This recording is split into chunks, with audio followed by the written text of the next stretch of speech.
Kia ora, hello and Guten Tag. Welcome to Berlin Wall Stories, an exhibition that was commissioned by the German Embassy in Wellington in Aotearoa, New Zealand.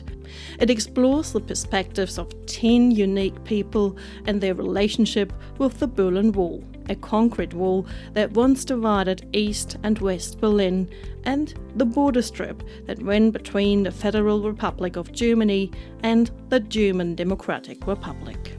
You're about to hear a recorded interview with one of our participants who shared their personal Mauergeschichte, their Berlin Wall story. Enjoy and viel Spaß beim Zuhören. If you scratch the surface, I'm an environmentalist, and as a result of that, I got into looking at the energy systems, the transformation, and at some point in my life, I decided to go back to university and study energy systems. So I went down to Aotearoa University. They had a new course, and I read a paper by some German researchers that was very interesting about a computer model they had written that could be applied to New Zealand that was designed for cities in Germany. So I contacted them and asked them for their program and their source code, and they talked amongst themselves. This is from Würzburg University in Germany. And they decided they would send me the source code, but they would not have done the same if I had been a German researcher. That would have been too close. But they didn't see me as a threat. So I took their code, I ported it to a Unix machine back then, and then got it running and started on a basic model for New Zealand. But that didn't go particularly far. And so that was the outset of that paradigm, that modelling paradigm of using high-resolution energy system models to look for national decarbonisation options. That contact back to the German researchers then took me back to Germany to work academically in Germany, and I've remained here ever since. There was in what year was that?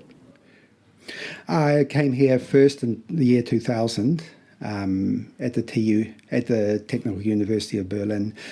I spent some time in New Zealand at one point, but most of the time I've been involved. I've been living in Berlin. Right. In New Zealand, where are you from? Christchurch, where you're based. I'd like to kind of look into your story. So you said you live in Berlin since 2000, but you have visited Berlin much earlier, in the 80s. Yeah. Maybe you can bring us back to that time where you've been in Berlin for the first time. Why have you been there? Why did you go there? Back in those days, I didn't work with energy systems. I was a product designer, and I was working in London. And my friend, who I had studied with in Melbourne, called Michael Douglas, said, "Let's go to Berlin or Germany and East Germany. That sounds fun." So he did most of the arrangements, and we ended up in West Berlin. Went through to East Berlin, went to Prague, and saw the Velvet Revolution. That's their vendor, if you like. And then we circled back to Berlin again, and by that point the wall had fallen and people were starting to stream through.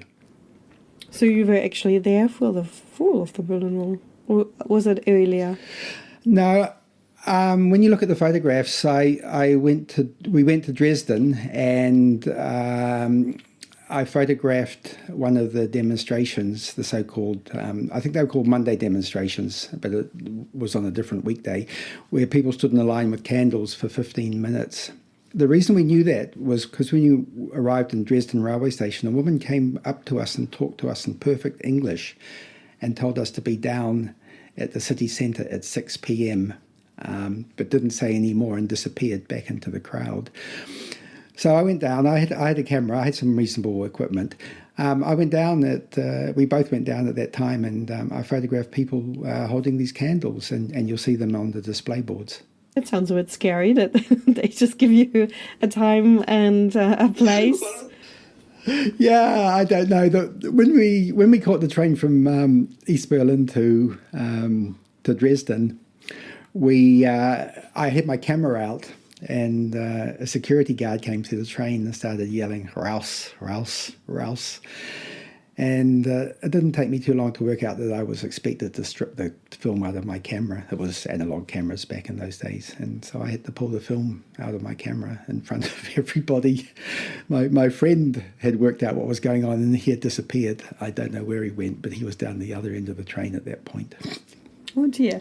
No loyalty.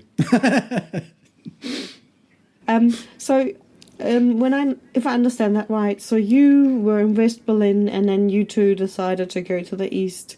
How was the crossing? How can you describe that? Did you go through a checkpoint, or how did you cross from west to east? Yeah, we this took planning. Back in London, it wasn't just a spur of the moment thing. That wasn't possible. We had kind of said that we were students at age 30, which was sort of stretching the point. But we were there under a sort of a student exchange. So we went to the checkpoint, and it was quite procedural and straightforward. But one of the things I remember, and I still have some paper from that era, is that the East German paper is completely different. It's sort of a yellowy brown colour, and it's incredibly thin. It was just a indication of the austerity that the Eastern Bloc faced. Oh right, wow. And how can we imagine it? Like, was it just you show your passport like at the airport, and they give you a stamp, and then you walk through, or how can we imagine that? Well, I don't actually remember very much about the checkpoint, but what I do remember is walking around photographing parts of East Berlin at that point, and you'll see those in the exhibition. And you have to remember, cameras were probably not very common in those days. Now there are smartphones everywhere. But that was interesting, and I photographed the ceremonial guards and the Alexanderplatz, where the tall tower is, and so forth, the Fernsehturm. So yeah, we didn't know anything. We didn't speak a word of German between us, and we just wandered around in a complete daze. Speaking about camera kit, I know that you had quite a professional kit at the time. Can you talk a little bit on what you had and what kind of camera that was, probably for people who even don't know what a film roll is? What kind of level was that camera you possessed at the time? Nikon was a very key brand at that point, and I had Nikon lenses and a bodies. And I took a mild wide angle, 35mm, and a mild telephoto, 105mm, on a manual body called a Nikomat FT2. But that was the kind of best quality you could get, and I shot on various film, color film for the Berlin part, but also black and white film for the time that we were in Prague, because we went through to Prague as well. Right. I think when we have a look at your pictures, there's kind of I don't know how you do it, but you create a mood. So I feel like when you were just earlier talking about the Monday demonstration in Dresden, you shot those beautiful photos. You're quite up close, but you always manage to kind of create this mood of, you feel like when you watch it, you feel like you're really in the situation. Was that at the back of your mind that you wanted to kind of show that, or what was the approach by you at the time when you shot those photos? Well, the first thing is I had a mild wide-angle lens on, which was considered to be the photojournalist's standard lens. So that kind of forced you to walk up to people. The second thing is it was analog color film, and it was digitized, and that's just an artifact of that processing. So it's very different from people who are used to looking at digital photographs these days. I just want to talk about walking up to people. I asked people if I could photograph them, and they consented. I think they must have been at some risk, to be honest, because they were standing, in the case of Dresden, with holding on to candles, protesting their current government, asking for freedoms, and they didn't know how that was going to play out. And here was someone who was obviously very different and probably a tourist, asking to photograph them. I'm quite surprised they were quite so forthcoming, and I think it's some risk. When you came from the west to the east, what was very obvious to you? What was going through your head when you saw this country that was like a communist country, very different to the capitalist system, maybe very different to New Zealand as well? When you visited it for the first time, what was going through your head? Well, the thing that stands out even today was that there was no advertising. So when I went to Alexanderplatz, there was nothing, there was no advertising. There may have been one or two names on buildings, and that was just stunning, coming from a culture which is so immersed in advertising, and we are bombarded with brands and products and services continually. You go back to Alexanderplatz today and it is a shambles. There is all these tourist stalls and people selling balloons and trying to take a photograph of anything without this kind of parade going on, the circus going on. Is very difficult. I guess there's also a different architecture or just a different impression besides the no advertisement, but I guess the whole impression of the East, so-called, was a bit different, perhaps, to someone from so far away. Yeah, well, the cars were very different. There were only two types. Wartsburg, is that right? And Trabants. And I'll just digress for a moment. I work with optimization, and someone from the East told me that they were offered a Trabi within 8 years or a Wartsburg within 12 years as a waiting list. So, how do you make that decision? That's kind of an interesting decision. But anyway, so there were mostly Trabis around, and they were small and filthy and noisy and cheap. The people were queuing outside shops, that was clear. When we went to buy food, we had to queue outside, and we weren't allowed in until someone came out with a basket and handed us a basket. There was a shot of people queuing, wasn't there? I have I probably won't go into the display boards, but I have a picture looking through a shop window of appliances that you could buy for your kitchen, and I don't think the choice was very large. And so there was one type of stove running on LPG gas, and a couple of other appliances, and I think that was the choice. So very, very restricted consumer choice. I'm not saying that doesn't have benefits. I'm just saying it's very restricted. Yeah. Did you have a plan, or did you hear that there's something happening there? Because you could have easily gone to Leipzig as well, or other cities, and you have gone further than East Berlin, because lots of people only visited East Berlin. Yeah, part of the motivation for the trip was that we had both been to design school and worked as product designers. So we were very interested in the Bauhaus. And so that was one of the kind of motivations. I'm not sure why we ended up in Dresden specifically, possibly because of the train lines, I don't know. But we were able to go to the opera, and we again misrepresented ourselves as students, and it was incredibly cheap, and we sat in the opera and in the Dresden Opera House, which still exists. That's right, and you saw a piece, you saw an opera in there. Yeah. It's, but I'm going to say some of the other buildings I photographed or monuments no longer exist. I think there was quite an effort to remove some of the traces of communism after the Wende. And there's a statue of Stalin and Lenin that no longer exists. And I'm not sure where it is. I have to look up on Wikipedia to find out where that was. Because you even took a photo of the Palast der Republik. Yeah. Which doesn't longer exist. So that was kind of interesting to see that as well through your eyes.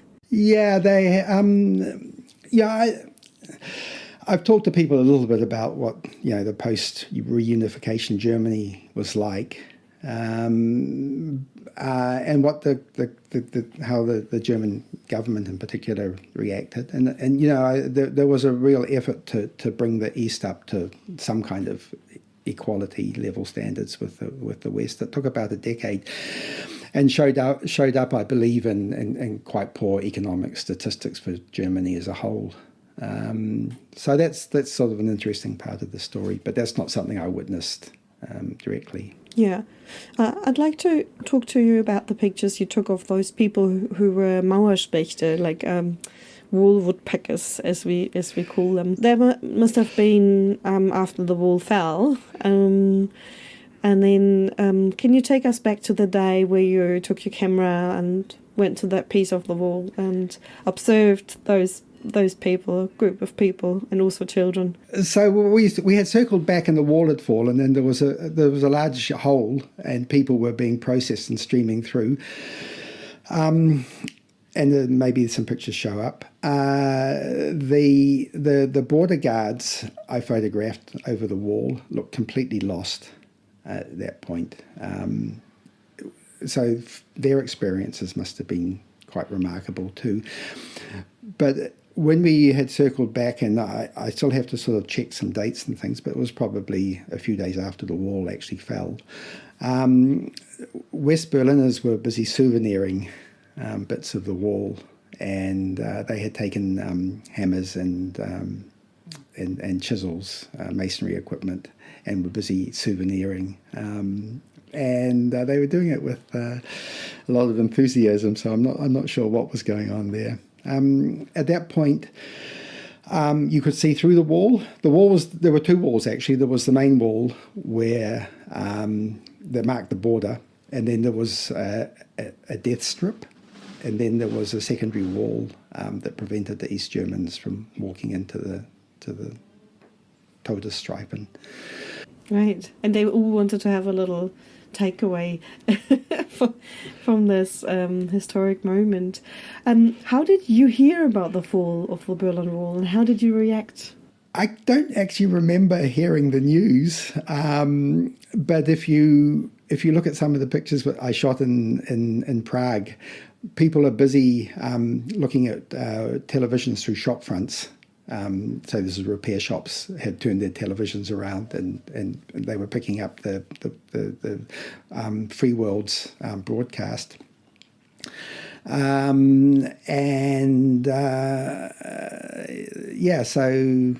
don't know. We were actually not very well informed, I don't think. One of the things I'm going to do is I'm going to put these photographs onto Wikipedia and try and get some background information, because some of the people were quite notable too, and it would be really interesting to know who they were and so on. I love that photograph of the children, probably of a primary school class or even younger, who went to the Berlin Wall and kind of peeked through the holes. What was the atmosphere like when you were there? What was it like? Well, I mean, that shot would have caught my eye. You have to remember, in those days, I had about 10 shots a day. Film was expensive. I wasn't carrying very much, so I had to be very selective. Nowadays, you run through a couple of thousand, in an afternoon, and don't think much. So I was very selective, as everyone was. So I guess I sought them out, and I thought carefully about whether I would push a shutter, and that one caught my eye. But we were a little bit like Martians in the sense that we really didn't know what was happening, and we didn't speak the language, and we didn't have much contact with the locals, and it was a complete mystery, most of it. What was so fascinating for you of that, if you like, divided Germany, Berlin Wall death strip? Because I see in the photos that you really were like quite detailed with what you shot. I remember the hole in the wall and the guard tower in the back, and so very interesting, and tells a story really. So what was fascinating for you of that whole situation? Yeah, we were there purely by accident. No one could have imagined that communism would fall in a week's time. And I think that's quite a salutary lesson, because I watched the climate movement campaigning at the moment, and they're desperate for change, for rapid decarbonisation, for the end of fossil fuels and so forth. And it's not encouraging if you look out. But you cannot tell how history will unfold, and this is a good example. So those people I photographed with the candles in Dresden, they were there for 15 minutes. At 6 o'clock, people arrived, formed up a queue. There wasn't much discussion, and then after 15 minutes, they put their candles out and they just evaporated into the ether. We had kind of just floated in. We didn't have any understanding of history, language, context, anything. So you're kind of thinking that we were a little more observant and aware than we were. Well, I mean, one of the interesting things is that I didn't dig my photographs out for 35 years, and I thought that my memory was that we were there about a month before, and they weren't very interesting, but now we were there really a week or less. And history is sort of caught up with those events. So I'm quite surprised that the photographs were quite so relevant and actually quite good quality. I actually like a couple of streetscapes of East Berlin, just showing rows of trabbies and really quite a grey context. Because it wasn't colourful. It was, and there was no advertising, and it was quite prescriptive. And those are my favourites. It's sort of just, they capture the zeitgeist, if you like. What interests me is how do you, as a Kiwi living in Berlin, view the whole East-West debate? Is there still, in Germany, like not a visible wall, but maybe an invisible wall between two societies? Do you receive that as such? Or would you say the reunification did indeed happen and you don't really feel a difference? I think there is a large dividing line in Germany today. I think the first decade after the reunification, there were real efforts made. And that's dropped off. And if you look at any social statistics or educational statistics, you will find that line is writ large in the data sets. I don't really know what can be done about it, but it's showing up now in populist style politics, which is is the former East is overrepresented or strongly represented. Thank you so much for talking to me about this very interesting topic and also about your beautiful photographies. What strikes me is the purple jumper you're wearing in front of the Weltzeituhr, which is situated at is that Alexanderplatz? Is that right? Yeah. That's that clock is one of my favourites, actually. I love the way it turns and describes the time zones, and I also love the way it's executed, the wonderful stenciled writing of the various place names and the various ones that they chose. So Wellington's on there. Right. Robbie, is there something we didn't cover that is important to you in regards to the photos you've taken or the experiences you had when you visited Germany at the time, 1989? Yeah, the thing that still sticks in my mind is how receptive people were to being photographed, and I imagine at quite some personal risk. And this is not just a hypothetical. I think this is more than hypothetical. Thank you so much, Robbie. And if you don't have something to add, I would like to close here so we can push the stop button. Thank you for listening. This was an interview recorded by the curator of the Berlin Wall Stories exhibition, Alexandra Falk. We hope you enjoyed it. There are 9 more recorded interviews in this playlist. Maybe you want to explore them as well. Thank you and bis bald.